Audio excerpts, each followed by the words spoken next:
امام حسین کے حوالے سے منعقد ہوتی ہیں، اور اس کا اصل مقصد یہ ہے کہ چند معروضات امام حسین کے حوالے سے دنیا میں پیش کیا جائے۔ اور یہ مجلسیں صرف اس لیے ہے تاکہ ہم اپنے کردار کو اور اپنے نفس کو اس نفس مطمئنہ سے بالکل قریب کر لیں، تاکہ ہماری حیات بھی کامیاب ہو اور ہماری اپنی حیات بھی کامیاب ہو۔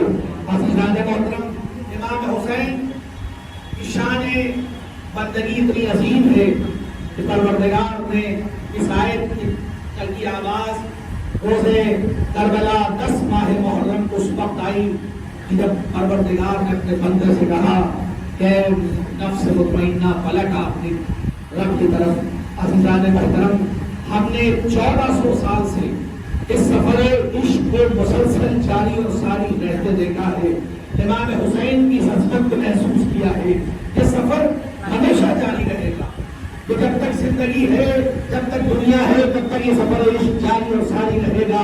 یہ سفر صرف عشق کا سفر نہیں ہے، بلکہ یہ سفر 1400 سال سے تہذیبوں کا سفر ہے، یہ سفر صداقت کا سفر ہے، یہ سفر انسانیت کا سفر ہے، یہ سفر مظلومیت کو اس ظلم کے گہوارے سے نکال کر حقیقی زندگی تک لانے کا سفر ہے، جس سفر کے ذریعے پروردگار دنیا کو بتانا چاہتا ہے کہ وہ حق پر چلنے والوں کا سفر ایسا ہی ہوتا ہے کہ سب کچھ لٹا کر دوسروں کے کام آنا اس سفر کی سب سے بڑی خوبی ہے۔ امام حسین نے کربلا کے میدان کے بعد دنیا میں 2 صنفیں طے کر دی ہے کہ ایک صنف وہ ہے جو حسینی صنف ہے، ایک صنف وہ ہے جو یزیدی صنف ہے۔ اب کوئی مذہب نہیں ہے، اب کوئی ملت نہیں ہے، بلکہ 2 آئیڈیلز ہیں۔ جو حسین کا ماننے والا ہوگا وہ ظلم و بربریت سے اپنے کو دور رکھے گا، جو یزید کا ماننے والا ہوگا وہ ظلم و بربریت کے اس پر چھت بلند کرتا رہے گا۔ یعنی اب دنیا میں صرف 2 آئیڈیلز ہیں۔ جو حسین کی طرف آئے گا وہ اچھے کردار کو لے کر آئے گا، جو یزید کی طرف ہوگا وہ قیامت تک پورے کردار کو آشکار کرتا رہے گا۔ اب آپ سمجھ لیجئے، یہ مت کہیے کہ یہ مسلمان ہے، یہ ہندو ہے، یہ دوسرے مذہب کے لوگ ہیں، نہیں، بلکہ اب آپ کو کہنا ہوگا اور ہم کو سمجھنا ہوگا کہ کون حسینی ہے، کون یزیدی ہے۔ اس بات اور امام حسین کے اس سفر کا سب سے عظیم پہلو یہ ہے کہ اگر یہ سفر جاری ہے اور اس کو آپ کو دیکھنا ہے کہ یہ سفر جاری ہے کہ نہیں، کہیں یہ سفر رک تو نہیں گیا، اگر اس کا کی نشاندہی کرنی ہے تو ہمیں اپنے معاشرے میں دیکھنا ہوگا کیا حق بولا جا رہا ہے، کیا ایک کمزور انسان حق کی نمائندگی کر رہا ہے۔ جب تک برے کو برا کہا جاتا رہے گا سمجھ لیجیے حسین کا سفر جاری ہے، اور یہ ہمارا سب سے بڑا عقیدہ ہے کہ ہم حسین کے سفر کو جاری رکھ کے بتاتے ہیں۔ ہم کمزور صحیح لیکن ظلم کی حمایت نہیں کریں گے۔ آج 1400 سال کے بعد فلسطین میں کیا ہو رہا ہے، کس طرح سے لوگ مارے جا رہے ہیں، دنیا میں 58 ملک مسلمانوں کے ہیں لیکن کوئی آواز نہیں دے رہا ہے۔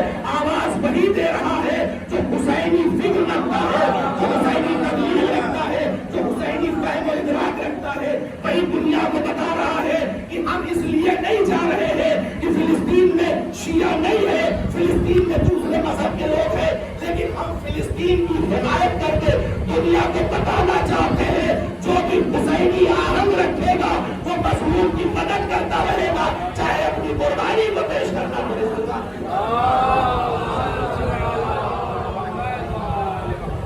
امام حسین کا کردار بڑا عظیم ہے، امام حسین کی عظمت بڑی عظیم ہے۔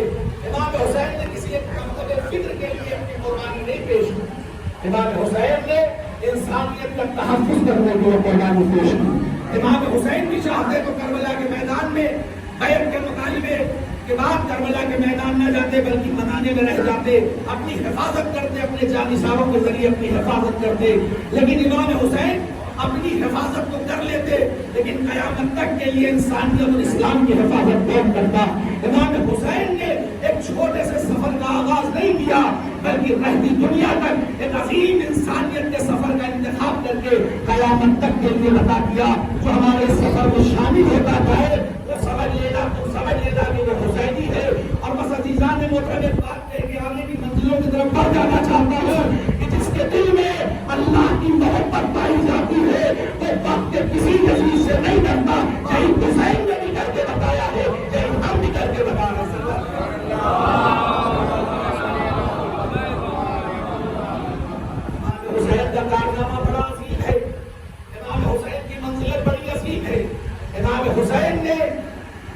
کے میدان سے جو پیغام دیا وہ سب سے بڑا پیغام یہ تھا کہ امام حسین نے بیعت کے دربار کو بند کر دیا.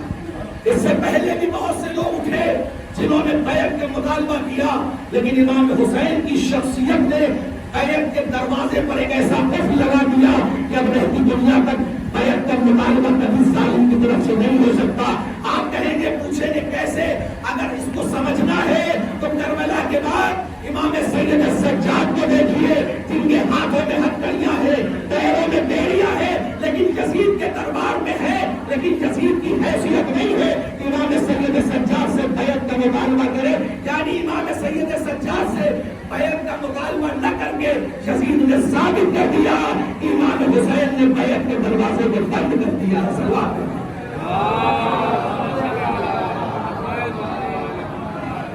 عزیزان محترم، آج ہم وقت دیتے ہیں، ہم بھوٹ میں یہاں پر آئے ہیں، الگ الگ جناب مجلسیں کرتے ہیں. یہ اس لیے کرتے ہیں تاکہ دنیا میں یہ پیغام جائے کہ ہماری فکر حسینی فکر سے وابستگی رہتی ہے. ہم حق کے نمائندے ہیں، ہمارے یہاں ظلم نہیں پایا جاتا. امام حسین نے ظلم کی مخالفت کی تھی کربلا کے میدان میں. عزیزان محترم، امام حسین نے جو جواب دنیا کے سامنے پیش کر دیا، انہوں نے دو ایک عظیم چیزیں انسانیت کو دی ہیں، جو فتن دی ہیں، ایک جرأت اظہار اور دوسری جرأت اقرار. امام حسین کا جو عظیم کارنامہ ہے، اور یہی وجہ ہے کہ آج 1400 سال گزر جانے کے بعد بھی لوگوں کے اندر جرأت اظہار ہے اور جرأت اقرار ہے. امام حسین کی اس عظمت کا سب سے بڑا نمونہ میدان کربلا کے بعد جو نظر آتا ہے وہ دربار شام میں نظر آتا ہے. کوئی اور ہوتا بڑے سے بڑا مجاہد تو دربار میں جو دشمن کا دربار ہے اس کو اس طرح کی بات نہ کرتا، لیکن امام سید سجاد نے دربار بھرے ہوئے دربار میں، یزید کے دربار میں یہ کہا کہ اے انسان، میرے بابا کا منبر ہے اوپر، اس پر تمہیں بیٹھنے کی اجازت نہیں ہے. یعنی امام سید سجاد نے اس دربار سے بتا دیا کہ منبر پر اگر بیٹھنا ہے تو حق کی تائید کرنا ہوگا، اگر حق نہیں بولا جائے گا تو وہ منبر نہیں ہے بلکہ لکڑی کا ڈھیر ہے. جب تک اس پر سے امام حسین کے نام پر حق کی گواہی نہیں دی جائے گی اسے منبر نہیں کہا جا سکتا. یہی تو وجہ ہے کہ بہلول نے کیا کہا تھا جب بہلول کچھ دیر تخت پر بیٹھا رہا اور اس کے بعد حکومت کے نمائندے آتے ہیں اور اس کو مارتے ہیں، کوڑے برساتے ہیں، تو بہلول نے کیا طرز کیا ہے اور کہا، رونے لگا. جب بادشاہ نے پوچھا کیوں رو رہے ہو تو اس بہلول نے کہا، جناب بہلول نے کہا، میں سوچ رہا ہوں میں تھوڑی دیر اس منبر پر بیٹھا تو مجھے اتنے کوڑے پڑے جو لوگ رسول کے منبر پر اتنے سال بیٹھے ہیں ان کا حشر سے بہشت کیا ہوگا.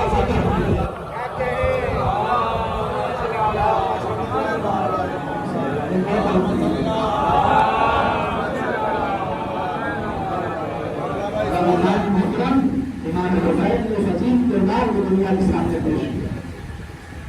مجلسوں اسی کا ثبوت امام حسین نے جو پیغام ہم کو دیا، اگر ہم اس پیغام کے سائے میں اپنی زندگی گزار رہے ہیں تو شاید ہماری زندگی کامیاب ہے.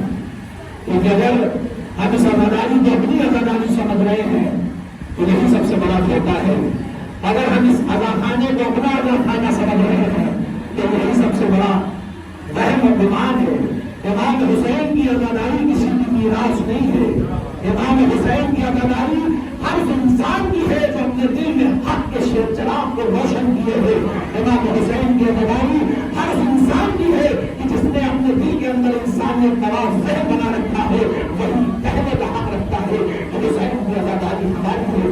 آج جہاں آپ کی ملت نہیں پائی جاتی، میں نے تو سفر کیا ایسی جگہ کا جہاں پر شیعہ نہیں پائے جاتے، اہل سنت نہیں پائے جاتے، لیکن اس کے باوجود امام حسین کا وہ سفر آزاداری جاری و ساری ہے. کیوں جاری و ساری ہے؟ ان سے جا کر پوچھو کہ تمہاری ملت امام حسین تھے، جب تم ان کو جانتے ہو تو یہی کہیں گے ہم ان کو جانتے تو نہیں ہیں لیکن ہم نے ان کو سمجھا ہے کہ جس نے امام حسین کے پرچم کو بلند کیا ہے وہی حق کا نمائندہ ہے. اور یہ اہل سنت اور یا دوسرے مکتب فکر کے لوگ جو آزاداری کرتے ہیں نام حسین کو یہ بتاتے ہیں کہ حسین کل بھی زندہ تھے،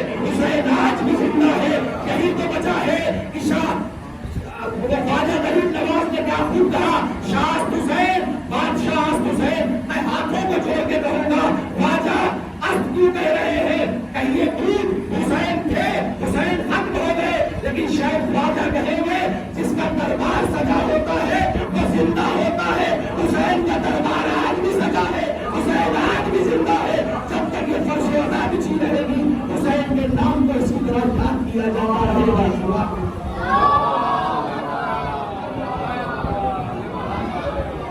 اللہ نے مطلب میں بار بار گھڑی کی طرف توجہ کر دے رہا ہوں اس کے بعد کی مجلس سے مجھے جو صاحب یہ امام بارہ انہوں نے بتایا ہے اس کے علاوہ مجھے بھی سلطان پور کا سفر کرنا ہے اس لیے میں بھی زیادہ دیر آپ کا سبا تراشی مجھے کہا ہے سر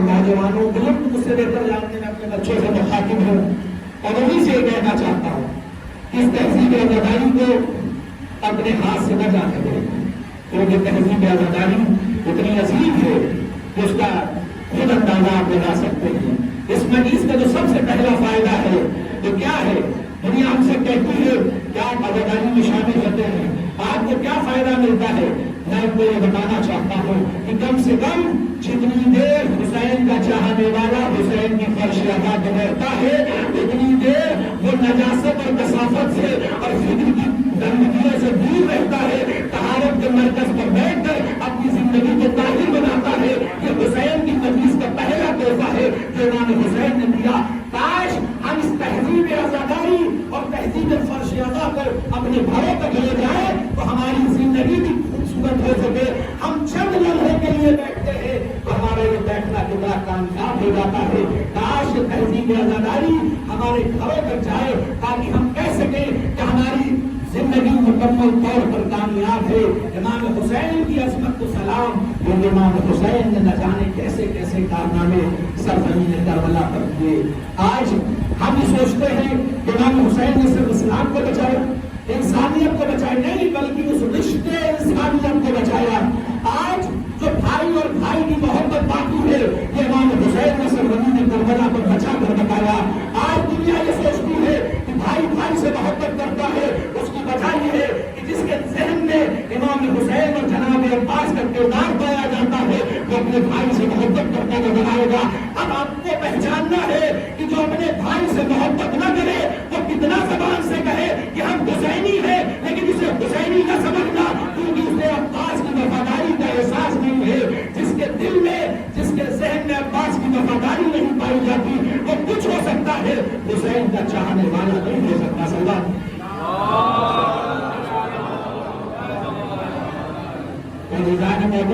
جو فرش اللہ ہمیں بڑے کرم کے بعد ملا ہے لاکھوں سلام کو ساتھ کا جس نے ہم کو یہ فرش ادا کیا ہماری ماؤں کا احسان کہ انہوں نے ہم کو وہ پاکیزہ خون ہماری رگوں میں بڑھوایا کہ آج ہم اس فرش ادا پر بیٹھے ہیں کیونکہ بہت سے ایسے افراد ہیں جو باہر کھڑے ہوئے نہیں گئے اور بہت سے ایسے افراد ہیں جو اس فرش ادا کے قریب آنا چاہتے ہیں لیکن آ نہیں پا رہے ہیں ہماری ذمہ داری ہے کہ جس طرح سے امام حسین نے حور جیسے ایک نجس انسان کو ایک ظالم انسان کو اپنی کربلا میں داخل کیا اسی طرح ہماری بھی ذمہ داری ہے کہ آج بھی کربلا کا میدان خالی ہے اور ہماری ذمہ داری ہے کہ دنیا کے جتنے بھی حور ہو وہ کربلا کی چار دیواری کے اندر لا کے بتائیں کہ آؤ تم آ جاؤ کربلا کے اندر حسین کی کربلا تمہیں آواز دے رہی ہے کیونکہ یہ مساوات کا درس سرزمین کربلا سے ملتا ہے انسانیت کا درس سرزمین کربلا سے ملتا ہے